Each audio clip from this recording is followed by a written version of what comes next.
Alhamdulillah for everything, for every hope and every dream. Alhamdulillah. Ang usaping ito ay about sa katapatan sa relasyon pampamilya. Ang katapatan sa asawa, ang pangunahing pundasyon ng isang matatag at masayang pangmatagalan pagsasama. Sa konteksto ng pagbabago ng ugali at pampamilyang relasyon, tandaan po natin, ang pagiging tapat sa asawa ay isang pang-araw-araw na desisyon na ipinapakita sa gawa at sa salita.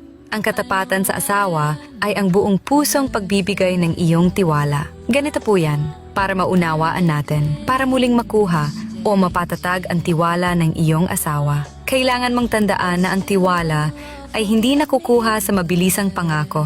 Ito ay pinapatunayan sa gawa at sa salita o consistency, at sa pagsabi ng totoo sa asawa ay pinakamahalaga kahit pa ito ay laban mismo sa sarili mong image. Kapag pinili mong maging tapat sa asawa, kahit alam mong dehado ka, ito ang patunay na winasak mo ang iyong pride para sa ikabubuti ng iyong pamilya. Ang katapatan sa asawa ay hindi lamang pag-iwas sa pagtataksil o pagsisinungaling. Ang pagiging tapat sa asawa ay nangangailangan ng pagmamahal dahil ito ay nagbibigay ng buhay at emosyonal na koneksyon sa relasyon.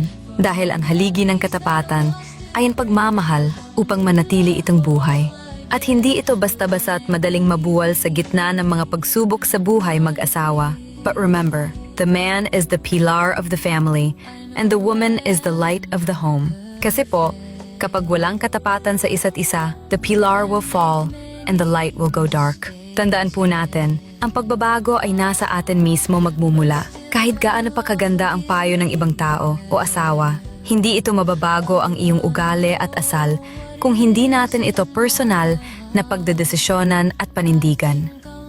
Sa muli, Assalamualaikum. Alhamdulillah.